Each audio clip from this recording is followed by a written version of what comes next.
Sir నమస్కారం sir. నమస్తే అండి. సార్ కాంగ్రెస్ సీనియర్ నేత డి శ్రీనివాస్ గారు చనిపోవడం జరిగింది సార్. మరి ఈ నేపథ్యంలో ఆయన పొలిటికల్ జర్నీ గురించి మీరేం చెప్తారు సార్? అంటే ఆయన ఒక రకంగా అంటే నిజామాబాద్ నుంచి రాజకీయ ప్రవేశం చేశాడు. ఆయన ప్రారంభ పార్టీ కాంగ్రెసే, కాంగ్రెస్తోనే ఎక్కువ కాలం ట్రావెల్ అయ్యాడు ఆయన. అయితే ప్రత్యేక రాష్ట్రం ఏర్పడిన తర్వాత, తెలంగాణ ప్రత్యేక రాష్ట్రంగా ఏర్పడిన తర్వాత జరిగినటువంటి రాజకీయ పరిణామాల్లో ఆయన కొంతకాలం టీఆర్ఎస్ వైపు వెళ్ళినప్పటికీ మళ్ళీ తిరిగి సొంత గూటికే వచ్చేసాడు.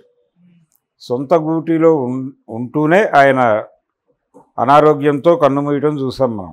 75 ఏళ్ల ప్రస్థానం అయింది. ఈ 75 ఏళ్ల ప్రస్థానంలో ఆయన డిగ్రీ కంప్లీట్ అవ్వగానే రాజకీయాల్లోకి వచ్చాడు. వచ్చిన దగ్గర నుంచి కాంగ్రెస్ పార్టీతోనే ఉన్నాడు. ఈ ప్రయాణంలోనే అంటే రాజకీయాల్లోకి ఎంట్రీ ఇచ్చిన తర్వాత ఆయన ఎమ్మెల్యేగా గెలిచారు, మంత్రి అయ్యాడు అప్పుడే. ఆ తర్వాత ఆయన 2003 ప్రాంతాల్లో పిసిసి అధ్యక్షుడు అయ్యాడు. పిసిసి అధ్యక్షుడిగా అంతకుముందు కూడా చేశాడు ఆయన.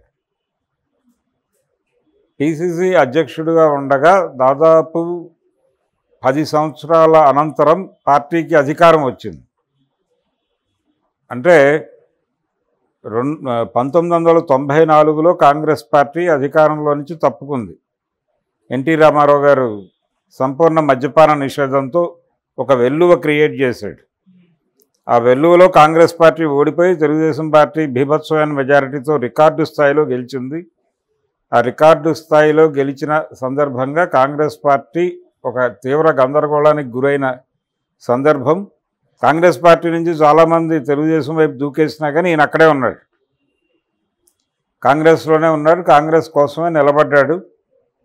ఈ నిలబడిన తర్వాత అంటే 94లో అధికారం కోల్పోయిన తర్వాత కాంగ్రెస్ పార్టీ తిరిగి అధికారం వైపు ప్రయత్నం చేయటం, గెలుపు అనేది అంటే ఇమ్మీడియట్ 2009లో కూడా గెలిచారు వాళ్ళు. ఇమ్మీడియట్ అంటే 2004లో జరిగినటువంటి ఎన్నికల్లో గెలిచారు, 2009లో జరిగినటువంటి ఎన్నికల్లో గెలిచారు. అయితే ఈయన 2004లో జరిగినటువంటి ఎన్నికల్లో కాంగ్రెస్ పార్టీకి సారథ్యం వహించింది డి శ్రీనివాస్, ధర్మపురి శ్రీనివాస్. ఈయన నిజానికి ఆ రోజున ముఖ్యమంత్రి అభ్యర్థి కూడా. 2004లో 94 నుంచి దాదాపు 10 ఏళ్ల తర్వాత అధికారం వచ్చింది. 2004లో అధికారం వచ్చే నాటికి ఈయన పిసిసి అధ్యక్షుడిగా ఉన్నాడు డి శ్రీనివాస్. ఆ పార్టీ అధికారంలోకి వచ్చింది. అధికారంలోకి వచ్చేసరికి అంటే ఎలక్షన్ క్యాంపెయిన్ నిర్వహణ అంతా ఆయనే చూశాడు. అధికారంలోకి వచ్చాక ఆయనే ముఖ్యమంత్రి అవుతాడనే ప్రచారం కూడా జరిగింది. 3 పేర్లు వినిపించినాయి అప్పుడు: ఎం సత్యనారాయణరావు, డి శ్రీనివాసు, వైఎస్ రాజశేఖర రెడ్డి.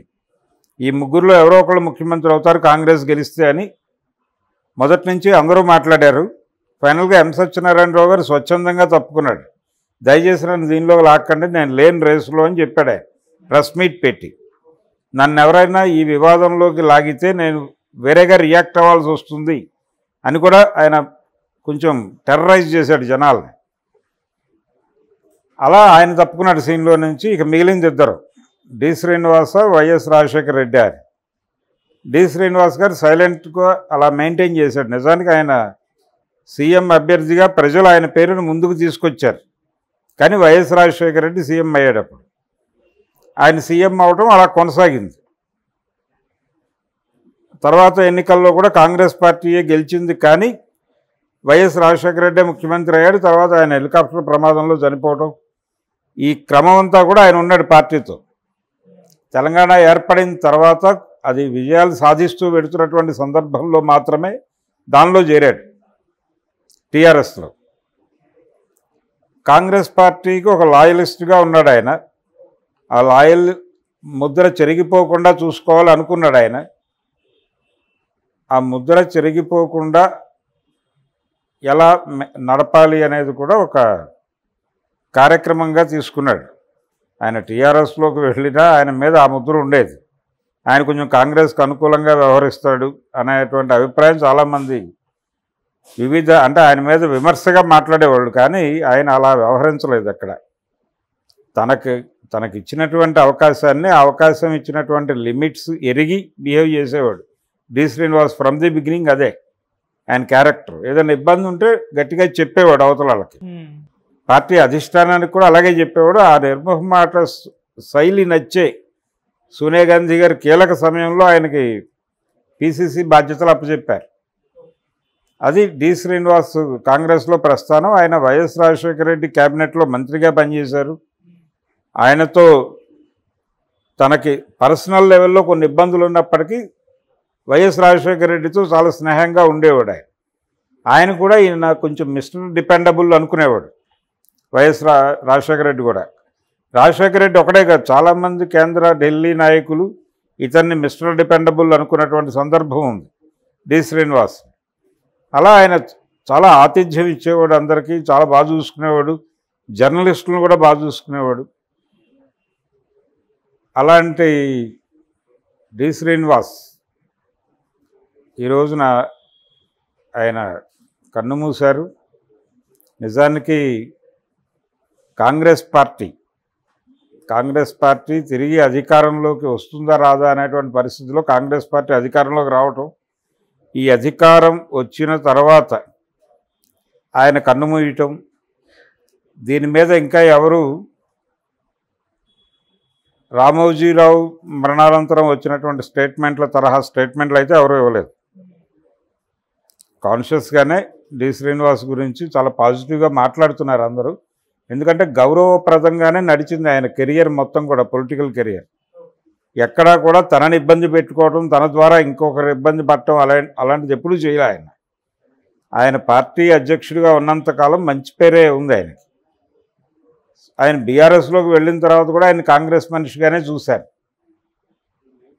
అందుకని డి శ్రీనివాసు చాలా పొలైట్, హంబుల్ పొలిటీషియన్ అనే చెప్పుకోవాలి. అటువంటి రాజకీయ నాయకుడు వెళ్ళిపోవటం అంటే పర్సనల్ లెవెల్లో, వాళ్ళ నియోజకవర్గపు లెవెల్లో, కుటుంబం లెవెల్లో కొన్ని ఇబ్బందులు చేసి ఉండొచ్చు ఆయన. కానీ ఇతరులతో పోలిస్తే అది అంత సీరియస్గా పట్టించుకోనక్కర్లేని పరిస్థితి ఈ సందర్భంలో పర్టికులర్గా. అందుకని డి శ్రీనివాస్ మృతికి నివాళులు అర్పిస్తూ కాంగ్రెస్ పార్టీ, తెలంగాణ కాంగ్రెస్ పార్టీ పర్టికులర్గా ఒక నాయకుడిని కోల్పోయిన మాట మాత్రం వాస్తవం. ఇండస్ట్రీలో ఉన్నటువంటి ప్రొడ్యూసర్లు, హీరోలు వీళ్ళు ఓకే చెప్తే తప్ప తనకు వేషాలు రావు. ఆ పరిస్థితి ఉన్నప్పుడు తను తలుపేసుకునే పరిస్థితి లేదు. అందుకని బహిరంగంగా నమస్కారం పెట్టాడు. అయ్యా, నేను రాజకీయాల్లో లేను, నన్ను కొంచెం సినిమాల్లో నటించుకోనివ్వండి అయ్యా, ఏదో 4 సినిమాలు చేసుకుంటాను అని చెప్పి చాలా వినమ్రంగా వేడుకున్నట్టే.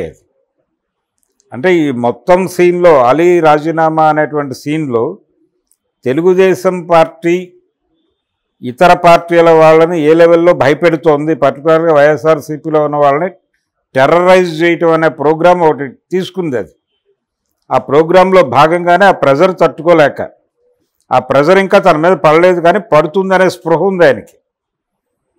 దాని నుంచి బయటపడటం కోసం నిన్న ఆ మాట చెప్పాడు తప్ప ఆయన ఏదో జగన్మోహన్ రెడ్డికి వ్యతిరేకమనో, జగన్మోహన్ రెడ్డి చేసిన తప్పుల గురించి ఆయన ఏదో బయట మాట్లాడతాడనో అనుకోని అక్కర్లేదు. ఆ ధైర్యం కూడా చేయదలుచుకోవట్లేదు ఆయన. క్రిటికల్గా కూడా ఉండదలుచుకోవట్లేదు. క్రిటికల్గా ఉంటే ఏమిటి కండిషన్ అనే భయం కూడా ఉంది ఆయనకి. ప్రధానంగా ఆయన భయము, ఆయన రాజకీయ సన్యాసం ఇదంతా చూస్తే ఈ దేశంలో మైనారిటీల కండిషన్ ఏంటనేది అనుమానం వస్తుంది. మైనారిటీల పరిస్థితి అలా ఉంది కాబట్టే ఆయన అలా మాట్లాడాడు. కాబట్టి అలీ ప్రకటన మీద చాలా చులకనగా కామెంట్స్ చేస్తున్నారు, అది కరెక్ట్ కాదు.